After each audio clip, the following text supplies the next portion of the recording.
It's 5 to 7. He looked to the heavens when he heard the engines hum. A sky full of planes and each one with a bomb. And they're gonna wanna drop them on someone. It's 5 to 7. Well, greetings. Islands at War. Keith Bengelli speaking. Welcome to Nick Lahuri. Hello, Nick. Hi, Keith. How you doing? We're in April 1941. We are indeed, and there's a heck of a lot going on. There is some incredible research by Nick, some lovely stuff to get into. When we round up at the end of this hour, we'll be giving you a heads up about a book that's about to be published, the diaries of Hans Max van Alphen, the only German to write a wartime diary based in Guernsey. He did indeed. I did come across, it's not a diary, but I came across something the other day, which one of the guys who was known as Wolf of the Gestapo, who of course wasn't of the Gestapo, but he was the German secret field police. He actually was made during this time as a POW to write up exactly what he'd done from when he was born. Not in a diary form, it was just, about 12 pages of this is basically what I got up to. Oh, we'll return to that towards the end of the programme. But that book is the only German one that I'm aware of. And it has been issued before in a redacted form because you kindly gave me a copy. Yes. But we'll return to that at the end of the programme. Indeed. Okay, so April 1941. I think everyone listening by now knows the form of the podcast. We cover off each month of the occupation, the German occupation of the Channel Islands, notably the bailiwick of Guernsey, month by month. And we are already at April 1941. And Nick, April sounds like the spring, but one of the things that crops up in all of the diaries that we draw research from is the biting easterly wind. Very, very cold. Yeah, very cold and very, very wet. There were very few fine days that were referred to in any of the diaries that I've looked at. And it was made worse because there was the shortage of coal, and there were actually restrictions placed on using coal or wood to heat your domestic home. So, and the offices as well. One of the diaries I looked at, the chap didn't go to his office because he knew it wasn't going to be able to heat it, and it had been absolutely freezing in there the day before. So it very, very difficult. Yes, and of course people were starting to, whether they realised it or not, suffer from the onset of not exactly, well, I suppose you could say low-level malnutrition. And when you're not firing at full peak, you're going to feel the cold. And so I think this would have been a manifestation. It'd be interesting, not for this programme, to look at the temperatures and say, well, really, was it that cold, or was it how the people were physically feeling? Yeah, I think it's a combination of the two. It was pretty cold, but I think it was partly that as well. Yet by this stage, there were already reports of people dying of starvation, effectively, or just the effects of malnourishment is impacting people already. I've read numerous accounts of that, but that's happening by December. So, we're another 4 months on here with people, on starvation diets. I mean, we're going to come to it in a minute, but I might as well mention it now. There's no bicarbonate of soda to be had absolutely anywhere. The meat ration is stopped for the month. Now, it wasn't big in the first place. The meat ration was only 9 ounces for women and 12 ounces for working men. Now, if you pop out on a Saturday night in St. Peter Port for a nice juicy steak, then you get a 8-ounce steak. That's without even thinking about it. That's somebody's ration. Yeah, yes. I mean, it's out of all proportion to what we could imagine now. I mean, a big hamburger now would be the sort of ration for the whole week. Yeah, essentially. I mean, that's quite scary, isn't it? Yes, and of course, there's a saying that necessity is the mother of invention. The things that people turn their minds to produce something approaching food, but we would know as ersatz food, is we go here to Reverend Ord, one of our main diarists goes into a confectioner's shop in the arcade and notices some almond whirls. Very tempting, says the shop assistant, but made out of potato. Yeah, that doesn't sound very nice either. I mean, potatoes are one of the things at this stage that they still had plenty of kicking about. So potato went into all sorts. But I mean, there's some other fairly horrible things. Yes, you picked out here under cookery notes. This is published in one of the local papers. Under cookery notes by the states. States is the word for our local government. So this is a government department. The state's domestic expert vinegar cake, Nick. Yeah, this doesn't sound too appetizing to me. But I suppose if you're desperate, but it's basically flour, butter, or dripping. Well, realistically, that's going to be dripping because you're not going to have butter to hand. A bit of sugar, 3 ounces of fruit, teaspoon of mixed spice. Mixed spice gets used an awful lot while they've still got it. Yeah, just to camouflage the flavour of some stuff. A pinch of salt, half a teaspoonful of bicarbonate of soda. Well, we've already heard that it's pretty difficult to get that by this point. And a gill of milk, which is in brackets teacupful. It's just quite interesting to see. Of course, obviously, this is well pre-decimalisation, but these old measurements being used, and housewives at the time would have been reasonably au fait with them. Yeah, and then you chuck in 2 tablespoons full of vinegar, hence the name of the cake. It doesn't sound very appetizing. No, and I think at some point, especially when we go into our Liberation anniversary year, which is next year, 80 years since the liberation of the Channel Islands, I think there's going to be some effort made to try and resuscitate these recipes. They sound more like threats than treats. There's another one. There's a mock sausage meat one, which sounds equally unappetizing, which is, I think it's at the end of my notes here. Let's have a look. Yeah, mock sausage meat, which is, again, good old potatoes. So you've got a whole pound of potatoes, 4 ounces of cooked meat, sage, salt and pepper. Actually, that one sounds a lot. That doesn't sound too bad. That doesn't sound too bad. That sounds a lot better than the vinegar cake. I don't think I'd be in a rush to go out and get that. But one of the problems is the making of cakes at this point for selling on a commercial basis is banned. They're not allowed to make any cakes because of the shortages of the ingredients. Yes, well, I think in some of them the word cake is only an approximation of what actually turned out to be. Also, I noticed that the Guernsey Brewery announced it was going to be producing Sarnia wine. Yeah, I'm not sure how that went. I've not really seen that much in the way of accounts about it, so I'm not entirely sure how that. A deep purple in colour it was, apparently. It might crop up in later. We might find reference to it somewhere else, but I've not at the moment found anything which tells me any more than that article there. And we also have in the Gazette Officielle, which is a public notice in the local paper about chocolate, the supply of chocolate having arrived from France. So this is where, Nick, the government sent some people over to France to secure a supply of chocolate. And this is for the age group, if I remember, from years 1 through to before 16. 16, yeah. So reading from the official records here, has been decided, I'll go back to the beginning, supply of chocolate having arrived in France, it has been decided to distribute it free on a ration to the children of the island who have reached the age of 1 and are under 16 years of age. And people had to apply to Elizabeth College because there was a government department. This Elizabeth College is the prep school over here. The government had relocated to the trimmed down government. Of course, and it says here, anyone obtaining or attempting to obtain any part of this chocolate except for such children will be prosecuted.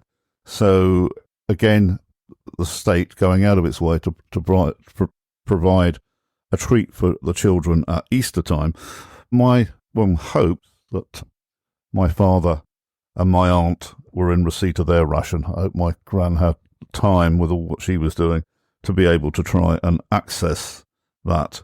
Have we got some more on food? Yeah, there were also the Swiss Committee of the International Red Cross had also sent across some cheese, milk, chocolate and sweetmeats were sent across specifically for children. They arrived on a French steamer, Saigon. So I think people tend to focus on the Red Cross delivering stuff during the latter part of the occupation from December 1944. What they forget is that there were some, small shipments of things from the Red Cross throughout the occupation, but it tended to be things like essential medicines or baby food and things like that. But it does seem to get lost a little bit in the fact that the Vega arriving in late 1944. Yes, I think that sort of overshadowed everything. And as I say, I can only hope that my relatives, or my father and my aunt, being at that point in 1941, my father would have been about, he'd have been about 6 or 7, and my aunt would have been about 3 or 4. Okay, so we also, I think, touched last month about a restaurant in St Sampson's, which is in the north of the island, north of St Peter Port. This had opened in order to provide meals for people that essentially couldn't fend for themselves or found it difficult to fend for themselves.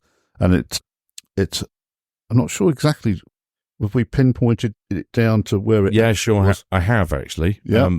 It was a building called the Hollies. Now I haven't been able to locate that. I'm not sure if it's still called the same thing or if the building still exists, but that was on the south side of St Sampson's, and it was a little bit tight on space, so they operated a cafeteria system, but they effectively, it was like a home from home in terms of being able to eat. So for 6 old pence, you could get yourself a decent meal there, and it was opened by the rector of St Sampson's. And it was supported by various well-known families, such as the Frossard family, Miss Miriam Leal, Mrs. Frank Higgs. So these are names that people would be familiar with. And it opened. There were some strict rules about how they approached it. So they had to operate on a cafeteria system. It was quite sort of tight. So they couldn't have people coming up and down serving. That's right. That was the rationale. So, but I've got a description here of what the dining room looked like. It says the room is tastefully set out in simple, sufficient style. Long tables ranged down to the serving counter. Each table had bunches of fresh freesias with a choice of asparagus, fern, and table coverings were spotlessly clean, with a nice linoleum cover on them. Yes, and it was incredibly busy. It says here it opened from 5:30 to 7:30 p.m. So 2 hours. Upwards of 100 persons called to have a 6p meal, as you say, 6 old pence meal, and as many as 151 persons were served in one session, and in another evening the customers were 139. So it was doing thriving business. Yeah, absolutely. Bread wasn't supplied. You could bring your own, or you had to pay extra to get some bread. And so it wasn't just sustenance. I think people must have thought, well, this is a great social opportunity to mix and chat about things. I've got an almanac from 1940. I think we could probably pinpoint the building. For local people, I think that's quite interesting. I think it's, if I had to sort of guess, I'd say it was near John's the Butcher's. I think somewhere along. It could well have been. I must admit I haven't had time to go and have a look for that one. But since I found the name of it, we'll track that down. I'm sure. As I say, local people, especially on tours, would like to know that. Okay, I think that's probably wrapped up the food section. Yeah, I think we can probably. One thing probably worth mentioning: there was one opened in St Peter Port in April as well. Obviously, being in town, a little bit more expensive. It was 9 pence there. must be the extra running costs of being in town. I don't know. For the townies, yeah. Okay, so moving on from food because we may have turned a few stomachs with our descriptions.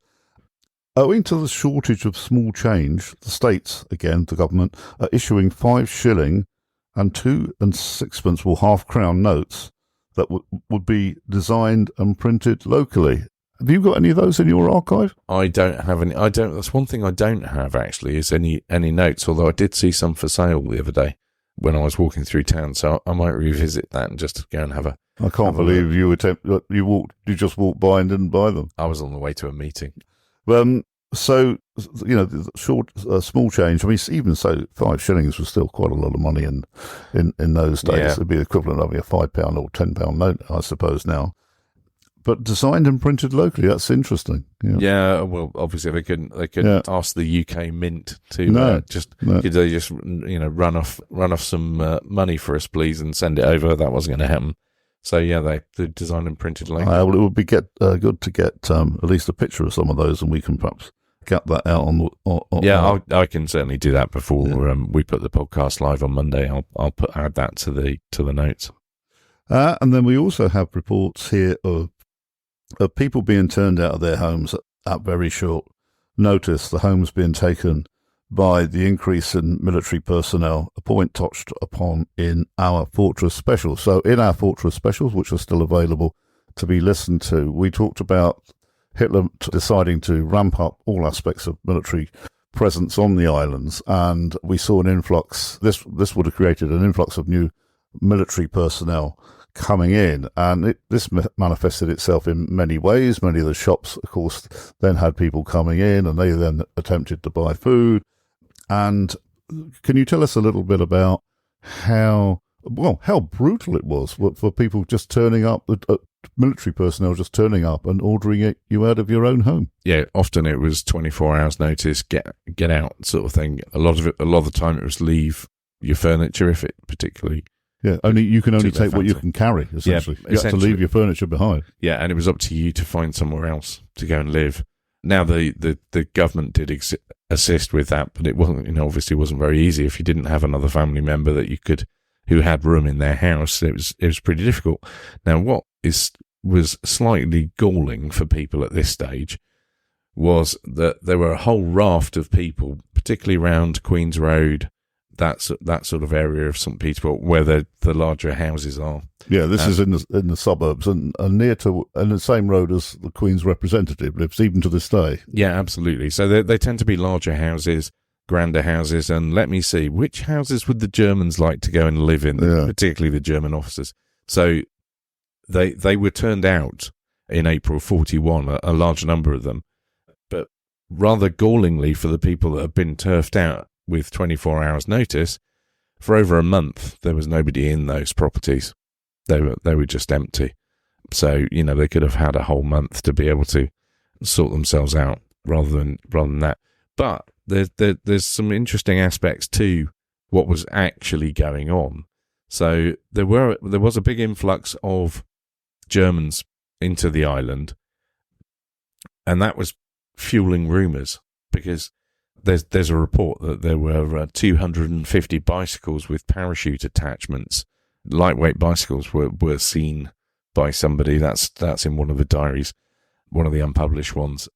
But also, these vast numbers of troops turned up, and they were just around for a couple of days. So they took over Delancey and the school up there as well, Delancey, and used that to put some Germans in literally for 3 days, and then they disappeared.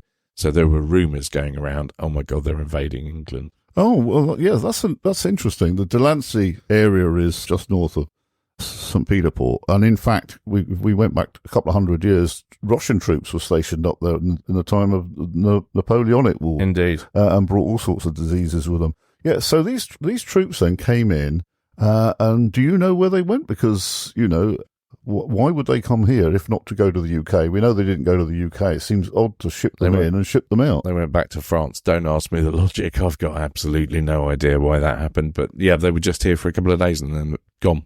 Well, that's back to France.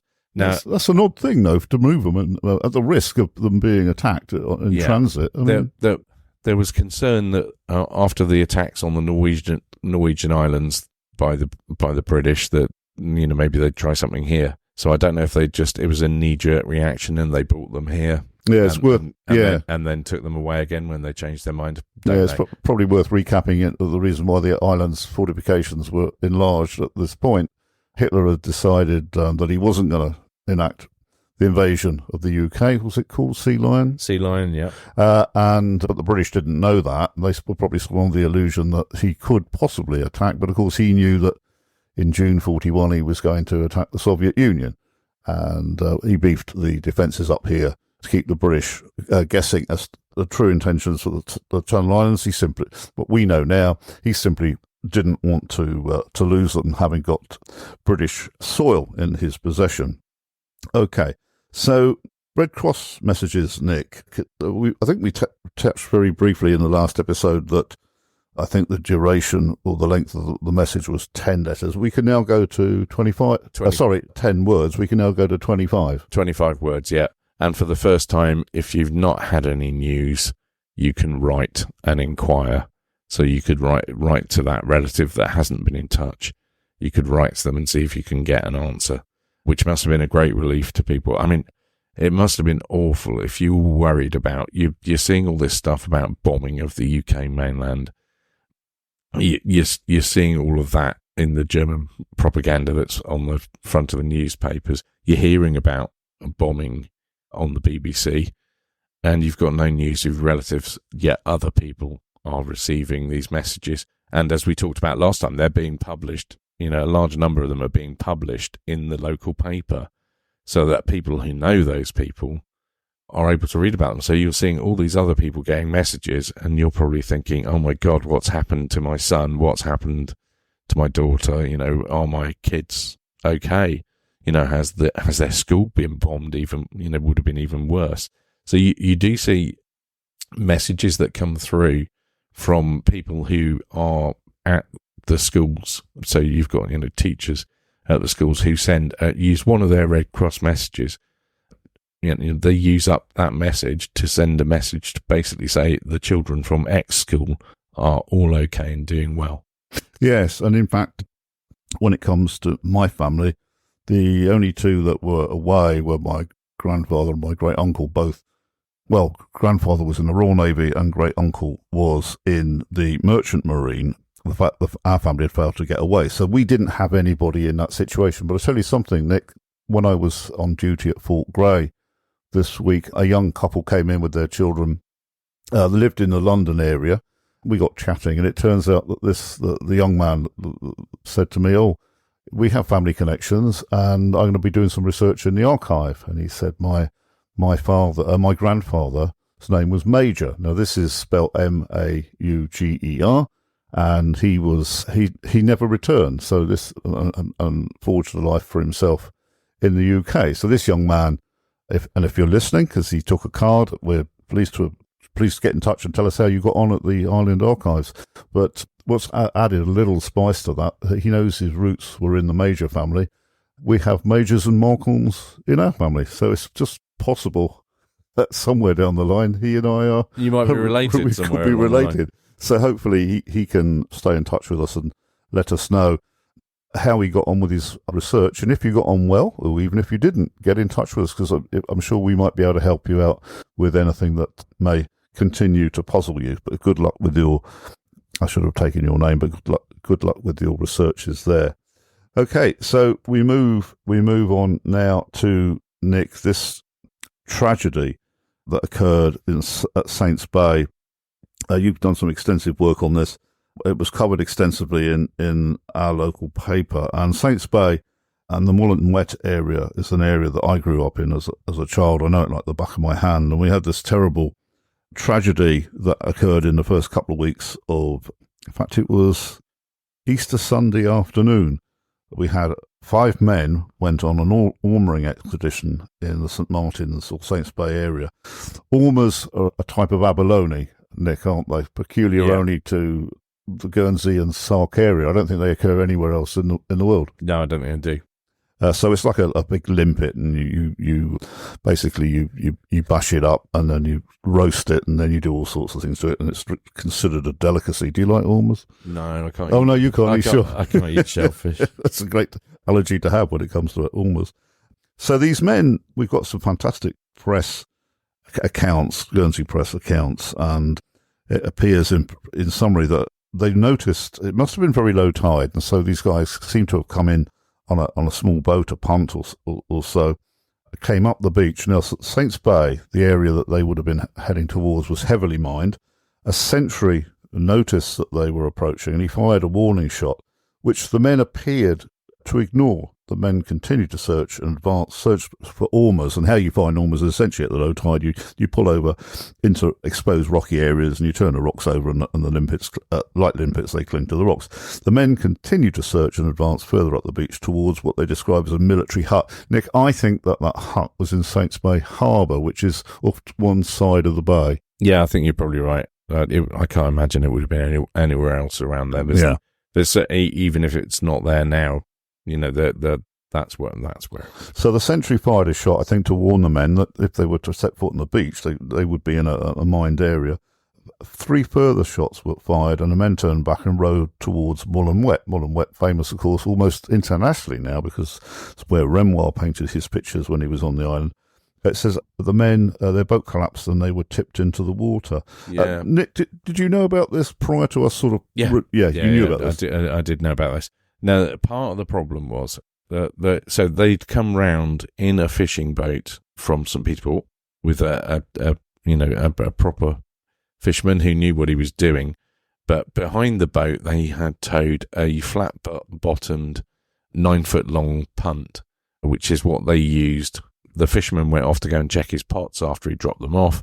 They toddle off into Saints Bay in this punt, but then they all tried to, instead of waiting for the fishermen to get back because they were being fired at, they all jumped into this 9-foot-long flat-bottom boat. Now, anybody who knows the seas around here knows a flat-bottom boat is not a great idea, and if you overload it, it's not really going to stay the right way up. So tragically, it tipped over, and the 3 of them were killed.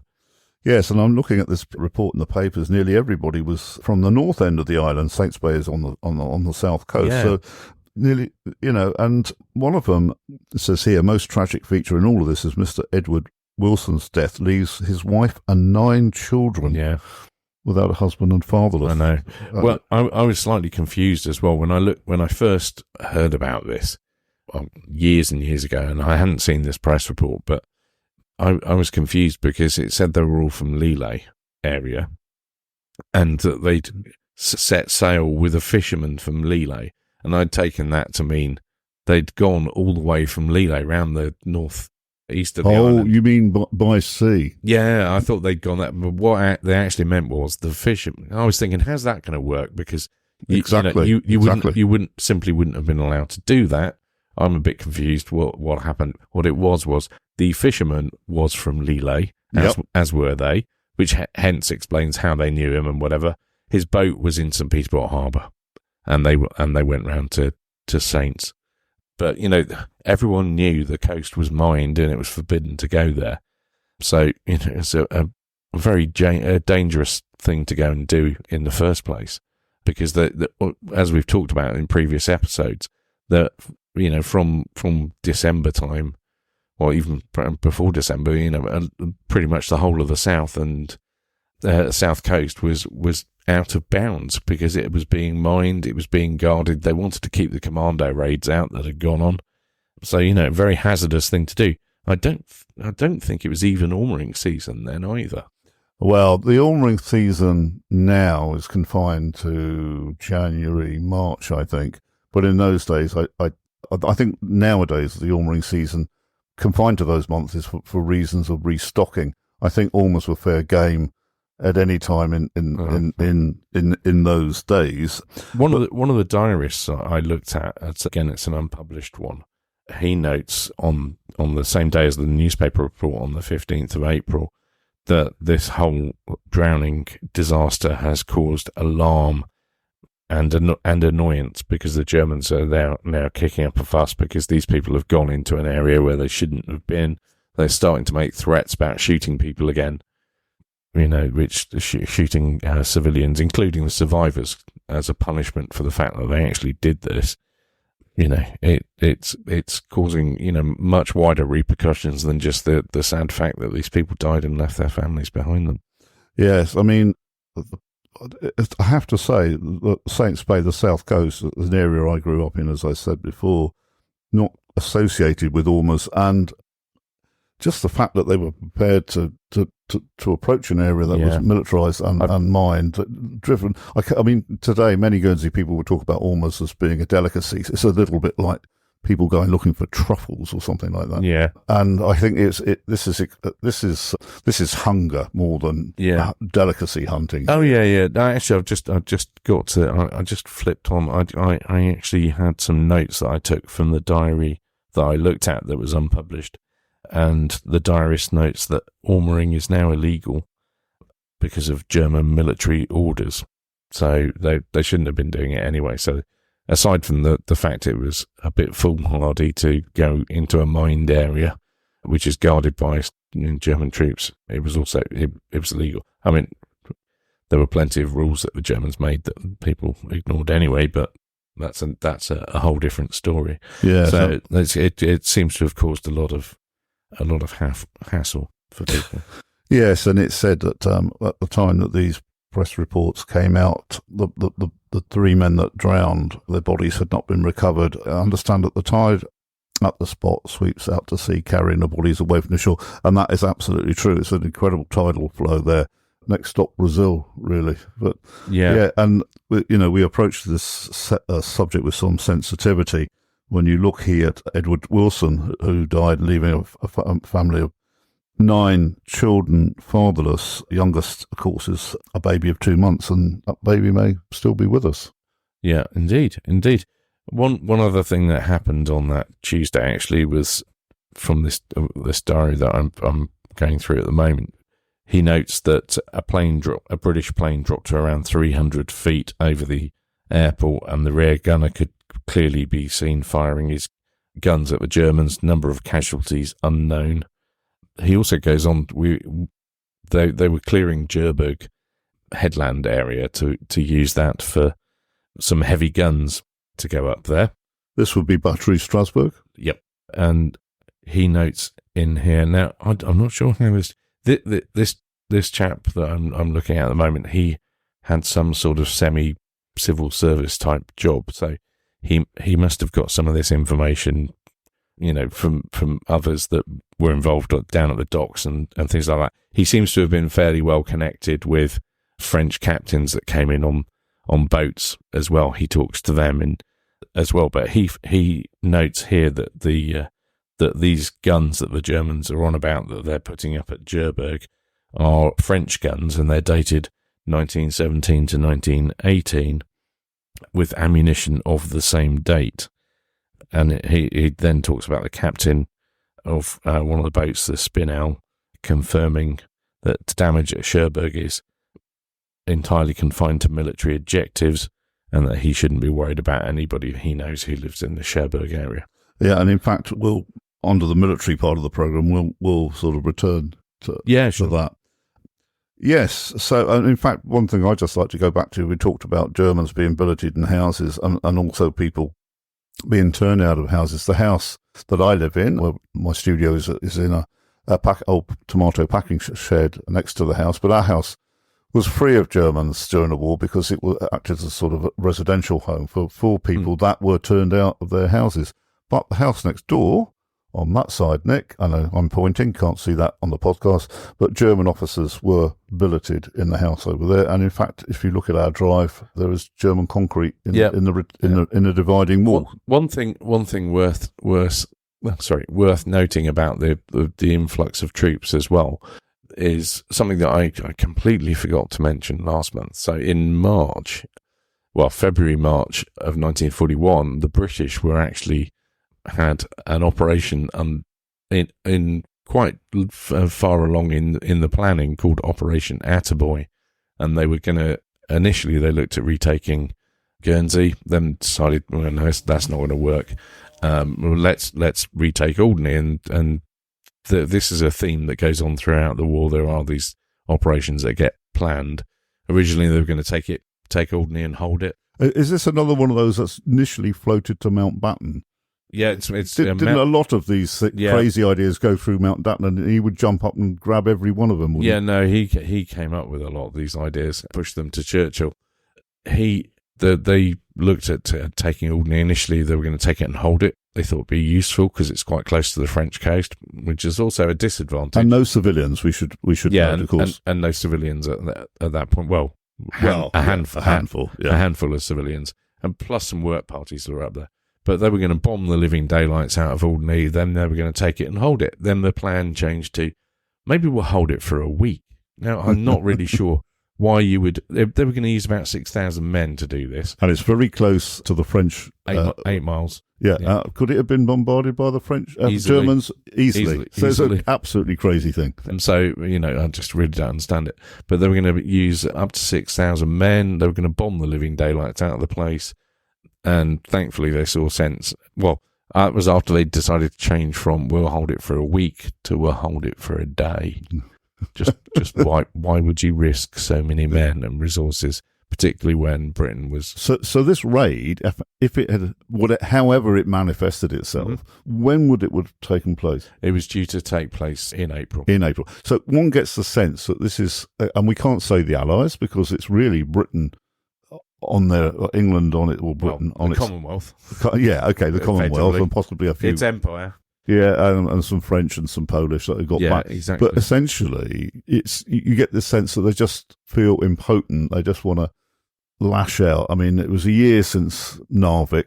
Narvik was April 14th. A year on, it's almost as if they just want to be seen to be doing something. Yeah, absolutely. And they returned to this. We'll talk about this in 1942. In 1943, the variations on a theme about things that they looked at doing.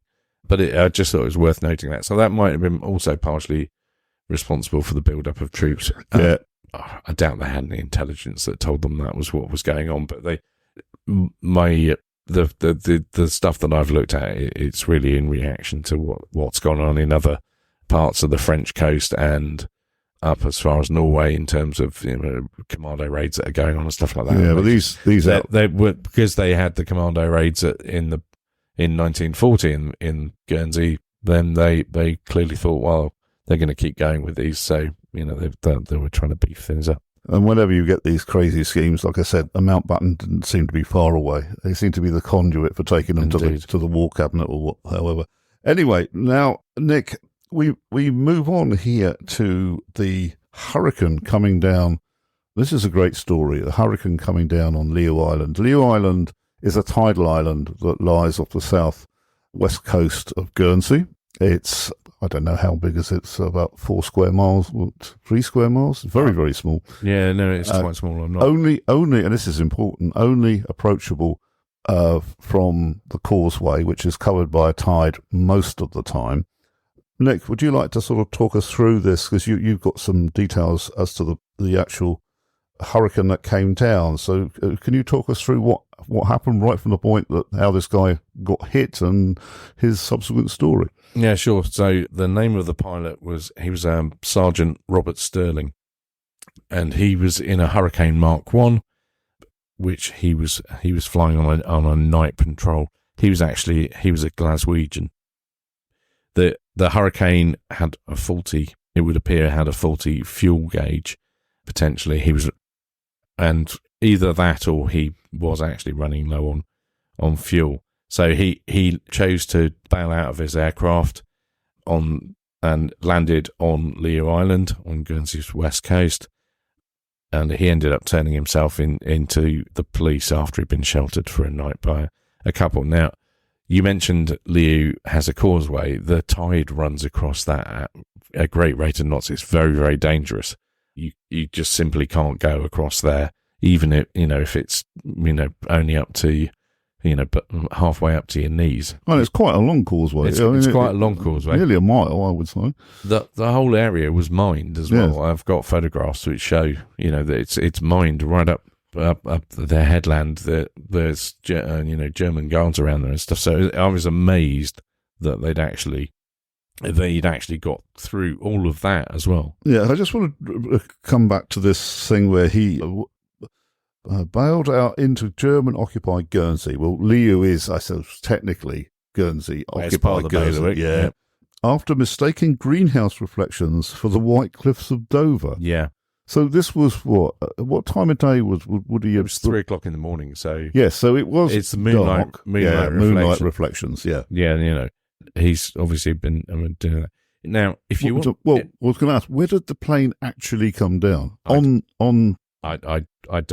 know. No, I don't. He bailed out and landed on Liu. So he landed on Liu. Exactly. The plane landed in the sea somewhere. I know there was an effort to try and locate it, but I don't think they. But the very fact that he landed on Liu in itself, whether he just where he landed or whether he guided his parachute, but it's very small. So he was lucky initially to land on Liu Island. Yeah, absolutely. And if it had been later in the war, it would have been even more dangerous because the Germans used Liu for target practice and not everything went off, as we know, because things keep turning. Well, they were exploding ordnance only a few weeks ago that had been found there. Exactly. Okay. So I was just to carry, and if you want to find out more about this, a chap that both Keith and I know called Tim Osborne did some excellent research on this, and I'll put some links to that in the show notes. But also, you just need to pop along to YouTube because he was instrumental in getting a film made about this, which is called Sterling's War. So you can find that on YouTube, and it's well worth a watch about this chap and what happened to him. Yes, and Tim Osborne, an absolute. If you ever come to Guernsey and manage to get on one of Tim's tours, absolutely fantastic tours. He's doing one actually in September to Sark again. It's the one I went on in May. And I highly recommend that. It's, if you go to the Visit Guernsey website, the Autumn Walking Tour series, it's listed on there. And he sort of takes in not just one subject, I think, because there was a basalt, but many other aspects. Loads of stuff. It's where I highly recommend that one. It's a really great day out. So and if you want to find his page on Facebook, it's Tim's Guided Walks. He's an excellent guide. Well worth checking out his work. I just want to move on now. And of course, it's worth saying, if you've got any queries about anything that you're hearing here or additions to snippets to add to us, you can get hold of us on occupied@gnetradio.com. Emails will come through to us on that. And in fact, someone has got in touch with us, which we'll talk about later. Here, Ord, our diarist, one of our main diarists, says here that Reverend Ord was accosted by some filthy wretches from a submarine docked to St. Peter Port Harbour. They asked Ord for some directions to the fire station. We don't know why they wanted to go there, but they wanted to go there. So Ord said he would take them along, and they walked together. Ord, at that point, had not let on that he was a German speaker, and his submariners were less than complimentary about him. He could, of course, understand what they were saying, and they didn't know he did. So he turned and addressed them in German. He describes their faces falling as they realised he had both heard and understood. He then went on to say that he, having been seen in the company of these men, he is expecting rumours of his arrest to circulate, and within hours he received a telephone call to find out if he'd have been arrested. Yeah, that's not the only time that the rumours go around about him being arrested. There's certainly at least 2 occasions in 1944 that I know that rumours go about him being arrested, which is highly amused. He finds it highly amusing that the people think he's important enough to have been arrested. One thing I noticed the other day, actually, about Ord that I hadn't really thought about was he's not just confined to giving services at his church up in St. Peter Port. He actually gives services at Capel's church as well. And I think also, Nick, if you go down, again, I'm pointing, and you can't see me pointing, but there is a Methodist chapel still operating in, if it's not operating, it's only recently closed, in just off Bordeaux, which is near where Louis Guillemette lived, and that chapel features heavily in the story of Ebenezer LePage. I think he preached there, and I tell you why. He, in a diary at one point, he describes walking along and coming to the crossroads that takes you from the road that comes along past Rock Ballon and also comes to Pembroke. And you can see up into this is the flatland, this is an area that is near the golf course in the north of the island, that's at sea level. And he's looking up at St. Peter Port, up at thinking, crumbs, I've got to walk all the way up there. Yeah. Of course, he's very fatigued and affected by malnutrition himself. So he was walking or cycling all over the island. Yeah, and of course, the other problem that he had, which I've read in another diary, because I looked at it and thought, this chap's gone all the way to Lancresse. That's a bold move. It must have been really, really tiring. He's already saying that he's not feeling great because he's just quite hungry and stuff. And you can't just pop into a cafe for something to eat. Oh, no. It's quite difficult. You don't know if you get there, if it's A, going to be open, or B, if they've got anything to sell you. So later on in his diary, he talks about the fact he phoned ahead and pre-booked, but he got the last of the tea. Yes, exactly, the last cup of tea. So, you had to phone and pre-book your cup of tea. Another world. Okay, here we also then this is one of our late journalists over here, produced a book of gleanings from the local paper. He writes about the St. John's ambulance were called out in April on 4 occasions to go to civilians trapped in minefields. And people, I read in one book that some people believed that the minefields didn't really exist. This was a German hoax, and walked into them and found out that they really did exist. I'm not really sure what St. John's ambulance could have done if someone was just stood frozen in the middle of a minefield. Yeah, I'm not really sure what they would have done there. I suspect they were called out to be on standby in case. Yes, exactly. In case they actually stood on a mine.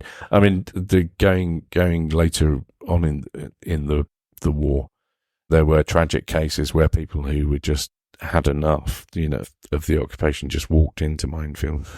Yes, the suicide rate regrettably shot up where people, I think, young men whose family had gone, just found existence unbearable, and so yes, there was a lot of people taking their own lives, which of course is terrible at any time.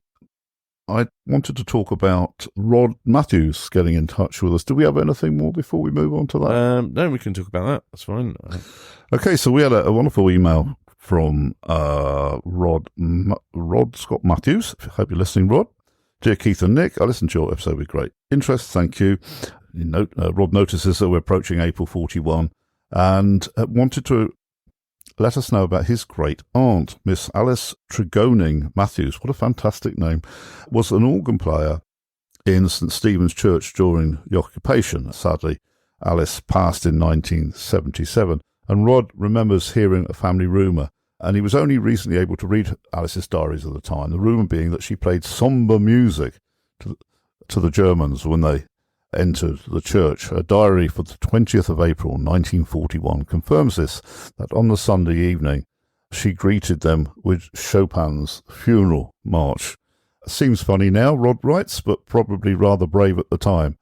No mention, of course, is made of any reactions. Rod writes further, Alice's diaries are sparse, although I eventually trawl through for any bits that you feel are of interest. And Rod, anything from a diary from the wartime is of interest. Even the slightest little snippet, Nick, just the slightest reference to something can almost confirm something else that is just a rumour. Yeah, absolutely. Or it gives sheds a little bit more light on something.